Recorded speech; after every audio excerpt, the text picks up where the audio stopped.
Okay, hello everyone. So welcome to our discussion for the computation and our pharmaceutical analysis. So let's proceed. So kunwari meron po tayong given. So ang given po natin is x, wait lang. Our x is kunwari 370 and then 385, 367, 371, 383, and then 392. So, eto, ano pong gagawin natin dyan? So, pinakauna po natin gagawin is kukunin po natin yung summation niya or yung mean po natin. So, paano po ba kukunin yung mean, ma'am? Okay, ang mean po, mabilisan lang po yan. Okay, ang formula po ng mean is malaki na letter x po natin is equal to our summation of I. And then, summation of I po natin. And then, i-divide po natin siya sa number po ng data po natin. Okay, paano yan? Okay, let's proceed. Dito tayo. Kunwari, 370 plus 385 plus 367 plus 371 plus 383 plus 392. Okay, ganito yan. Ipag-plus natin siya. Okay, plus ko lang. 385 plus, sabayan nyo ako, 367 plus 371 plus 383 plus 392. Okay, ang total po natin is 2,268. Ngayon, dyan po ba yan matatapos? Siyempre hindi. Ito pa lang po ang part ng, okay, ito po yan sa formula. Yung summation po natin, summation of these numbers. Pero paano po natin yan kukompletuhin? Okay, kunwari, meron tayong 2,268, i-divide po natin yan sa number po ng data natin. Kunwari, this one, bilangin lang po natin to. Ayan, hanggang sa baba. So, 1, 2, 3, 4. Okay, 1, 2, 3, 4, 5, 6. So, 2,268 divided by 6. Ilan po ang sagot? Okay, divided by 6. Ang sagot po is 378. Bali yan po yung data natin sa unang table. For example, naka-table yan. Okay, lagay natin dito. Okay, ang table natin is 370, 385, 367, 371, 383, and then 392. Okay, so lagay natin dyan. Ang total po niya is 2,000,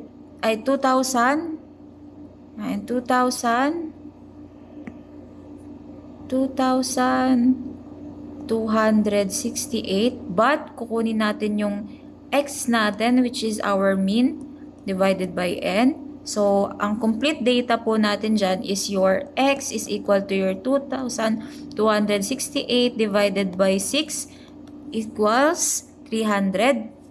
Okay, 378. So, yan po ang ating mean. Okay, ma'am, dyan po ba natatapos yan, ma'am? Of course, hindi po dyan natatapos ang lahat. Okay, meron po tayong mean deviation.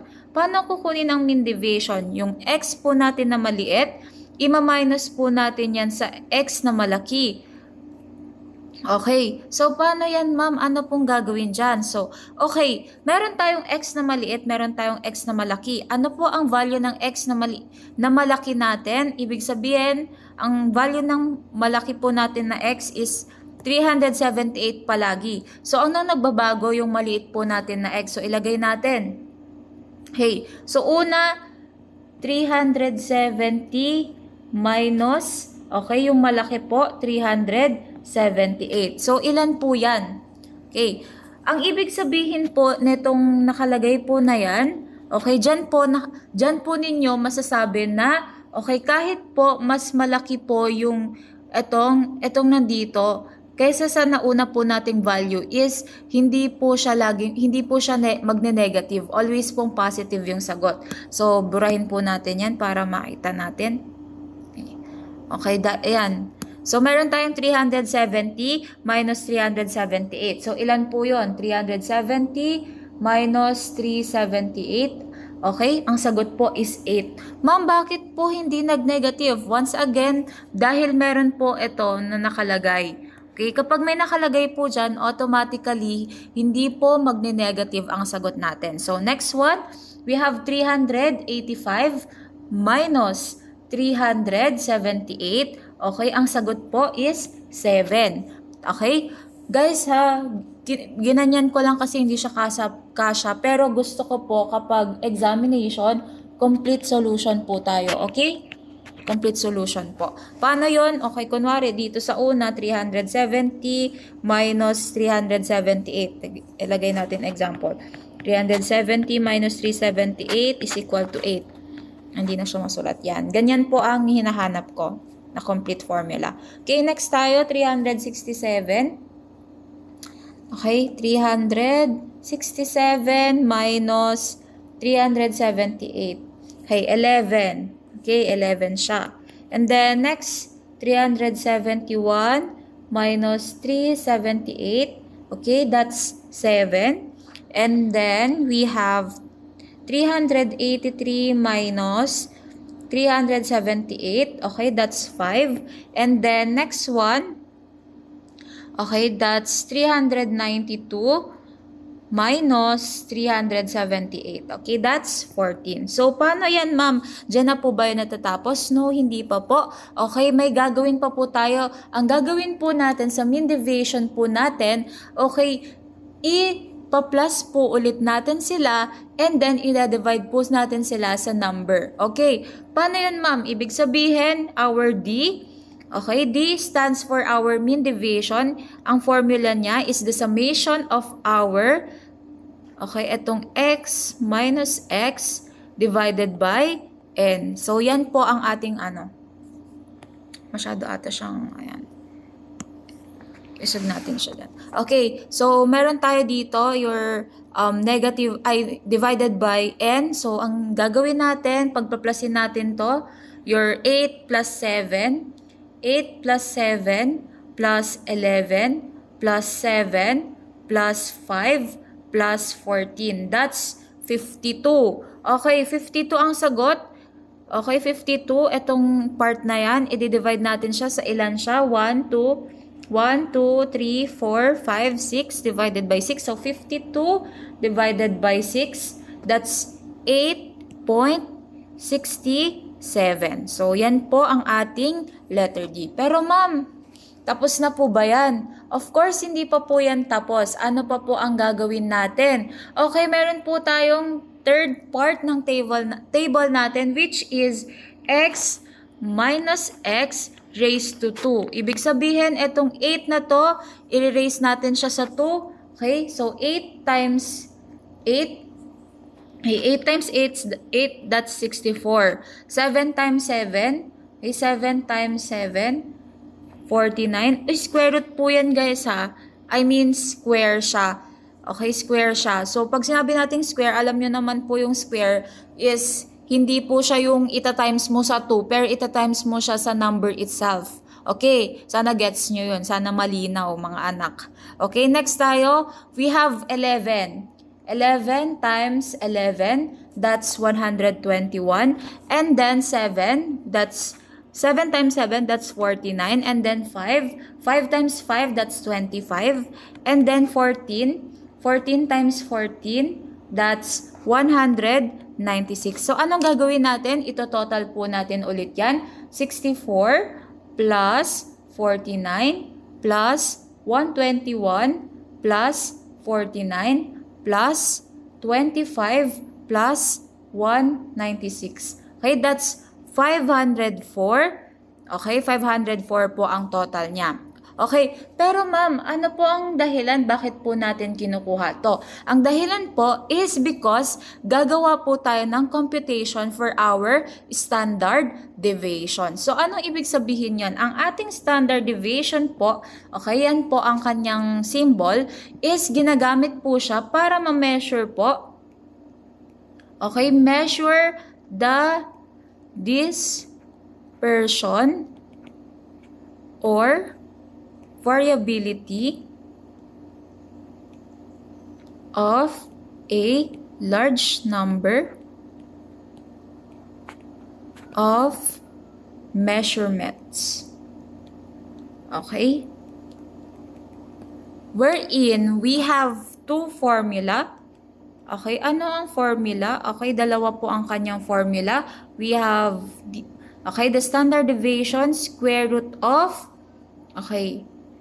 x minus x raised to 2 divided by your n minus 1, or meron tayong pangalawa, standard deviation, square root of your x minus mean raised to 2 divided by n. So, ma'am, kailan po ginagamit tong unang formula? Ginagamit po yan kapag yung frequency po natin, anong ibig sabihin ko dun sa frequency? Okay, pag itong frequency natin, yung bilang po nito is 50 above.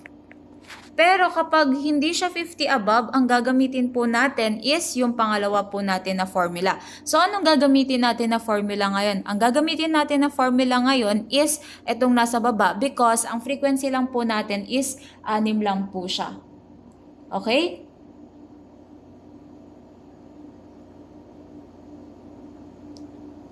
Okay, so let's proceed.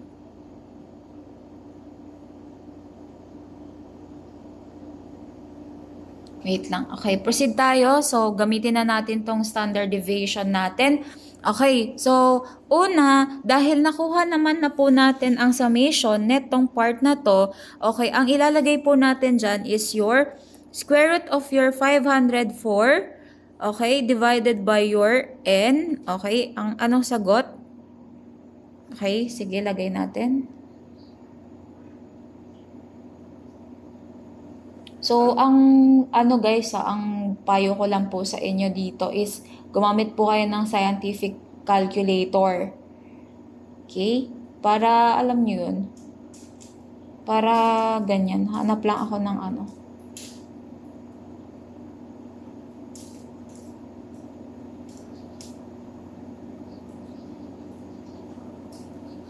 Okay, 504 divided by we have 684. So ito una nito, that's 84.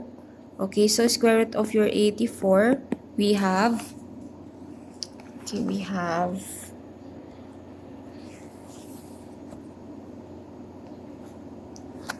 wait lang guys. Compute ko lang. Okay, that's 9.165, or kapag na-round off po natin, that's your 9.17. Okay, so that's your standard deviation. Okay, so that's your standard deviation. Okay. Yan. So, yan lang po ang computation part natin. Very easy lang po. Okay. Another example, siguro, bigay ako ulit ng another example natin. Okay. Bigay tayo ulit. Siyempre, para mas mapag-aralan natin. Okay. Next tayo na example. Okay. Next, we have x.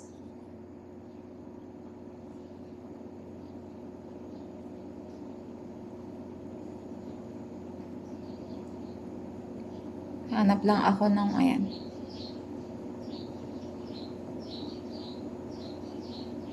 Okay, x natin, we have, sige, 370.9, 370.1, 378.9, and then 380.2, and then 376.0. Okay. And then 365.7. Yan. So that's our value, yung mga given natin. And then we have your x and then minus x, and then our second table, your x minus x raised to 2. Okay, so una muna natin gagawin is kunin natin yung summation neto. Ay mabilis lang naman paano kunin ang summation yan. We have 370 plus 370.9 plus 370.1 plus 378.9 plus 380.2 plus 0.2 plus 376.0 plus 365.7. Okay, ang total number po natin is 2,241.8. Okay, that's our summation. But pag kukunin po natin ang ating mean, okay, that's your mean, is equal to your summation of our x of our given divided by our n. So, bilangin natin ilan yung n natin. 1, 2, 3, 4, 5, 6. So, 6 siya. So, 2,241.8 divided by 6 ulit. So, ilan po yan? Okay, divided by 6, that's 373.63. Okay, so ano nang next? Dahil meron na po tayong mean, okay, proceed tayo dito. So, gawin natin, okay, yung sinasabi ko sa inyo, kumpletuhin natin siya. So, dahil hindi na siya kasya dito sa taas, lagay ko muna yung computation dito sa baba. Okay, 370.9 minus 373.63. Ilan po yan? Okay, sige, gawin natin. 370, sabayan nyo sana ako habang ginagawa. 373.63. That's ang sagot po is 2.73. Sabi ko sa inyo, regardless if negative siya or positive, okay, always pong positive yung sagot, okay? Next tayo, we have 370.1 minus 373.63. That's okay, 370.1 minus 373.63. That's 3.53. Ilagay natin 3.53. And then next tayo, we have 378.9 minus 373.63. Okay? We have 378.9 minus 373.63. That's 5.27. And the next one, we have 380.2 minus 373.63. That's 380.2 minus 373.63. That's 6.57. Okay, 6. Ay, hindi ko na ilagay yung kanina. 5.27 and then 6.57. And then, we have next 376.0 minus 373.63. Okay, that's 376 minus 373.63. That's 2.37. 2.37. Okay, medyo mahaba lang siya because of the mga points, mga decimal. But very basic lang siya kung tutuusin. Titignan nyo siya. Mabilis lang. 365.7 minus 373.63. Okay? So, we have 365.7 minus 373.63. Okay, we have 7.93. Okay, so that's 7.93. So, anong gagawin natin next? Kukunin po natin yung mean deviation. Paano kunin yung mean deviation nito? Una, kukunin po natin yung summation. Okay, paliitin muna natin ito. Okay, kunin natin yan. Paliitin natin. Ay, siya lumiit.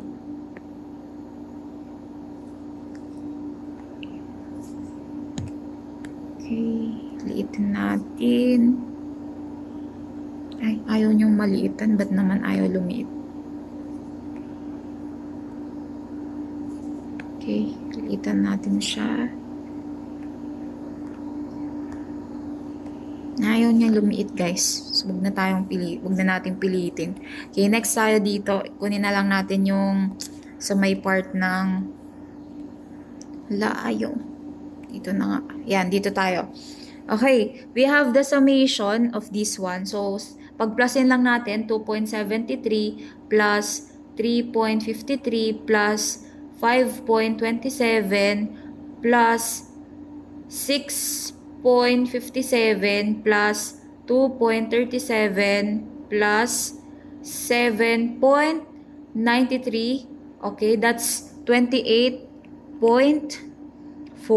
And then, paano kunin yung D? Okay, yung D natin is, okay, yung sa binigay ko na formula kanina. Okay, check lang natin. Ayan, check lang natin. Yan. So, ang D natin is the summation of our, okay, X minus mean divided by N. So, that's D is equal to your 28.4 divided by 6. Okay, 28.4 divided by 6, that's 4.73. Okay, the answer for this part is 4.73. Okay, next na tayo. So, proceed na tayo with our standard deviation. So, sa standard deviation, yung gagawin natin, okay, so, lagay natin ulit dito, okay, label natin yan dyan. So, dito, your X minus the mean raised to 2. Okay, so, ano ang una natin? We have 2.73 raised to 2. That's 2.73 times 2.73. That's 7.45.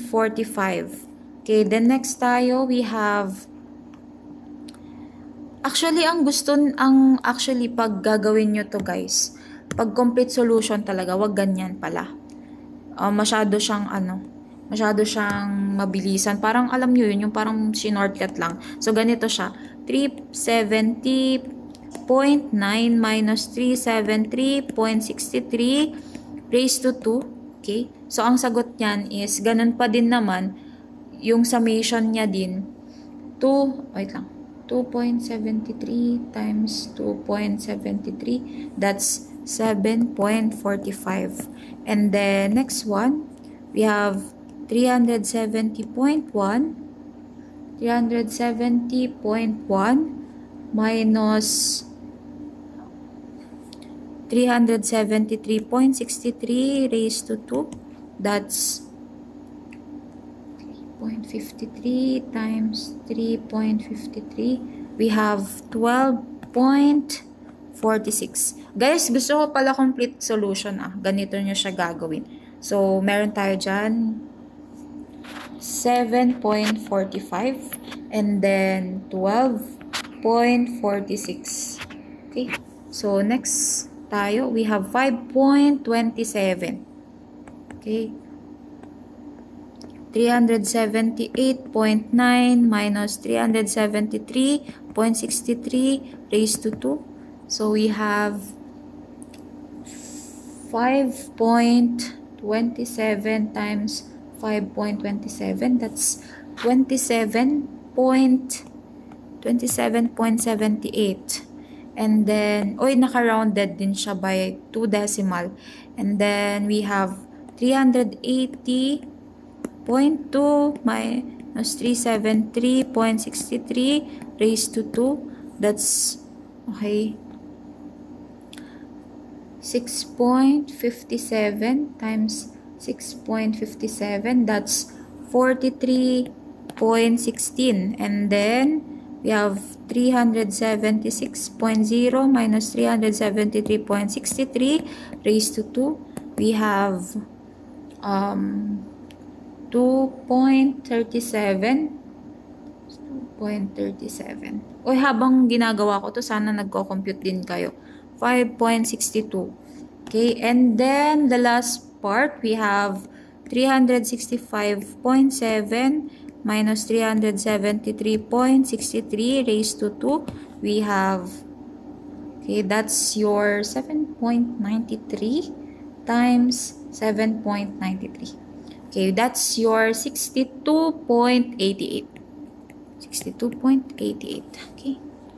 So, ilagay na natin siya. Kung kompleto na tayo, we have dito sa table na ay sa and dito tayo, we have 12.47 and then 27 have 27.78 and then we have we have 27.78, 13.16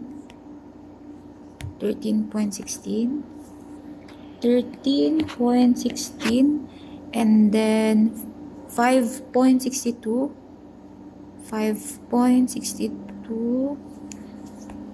and 5.62 and then 62.88. Okay, so the summation for the standard variation or the standard variation natin dyan, kunin na muna natin yung summation. Pag-plusin lang po natin yan. Okay, pag-plusin lang po natin. Paano po yan? Okay, ganito siya. Sorry. So, 7.45 plus 12.46 plus 27.78 plus 13.16 plus 5.62 plus 62.88.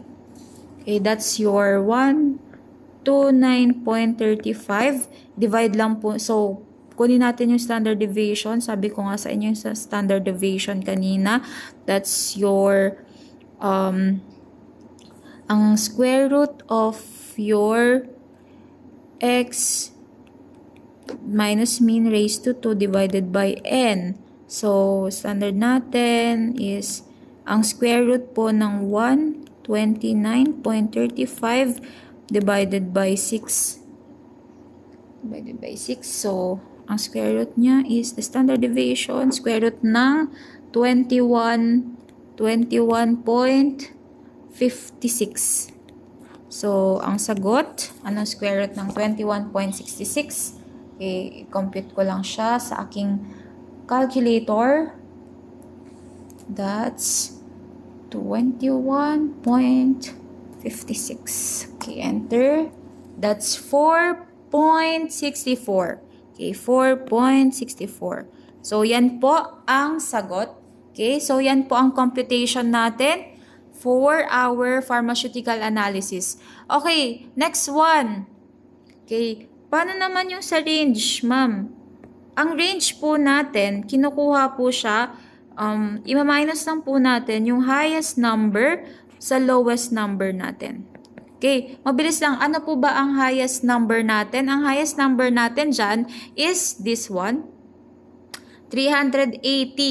Okay, so 380.2 minus ang lowest po natin. That's, okay, this one, 365.7. Okay, so 380.2 minus 365.7, we have 14.5. So, yan lang po ang range natin. Mabilis lang.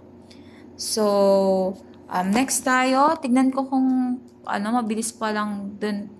Feeling ko okay siyang ituro.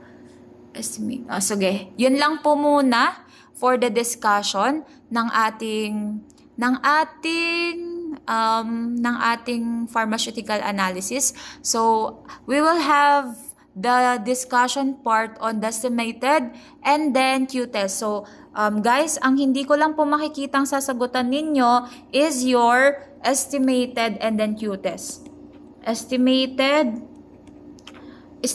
deviation at saka Q-test. But the rest na nilagay ko sa computation, okay, ganyan lang po ang gagawin ninyo.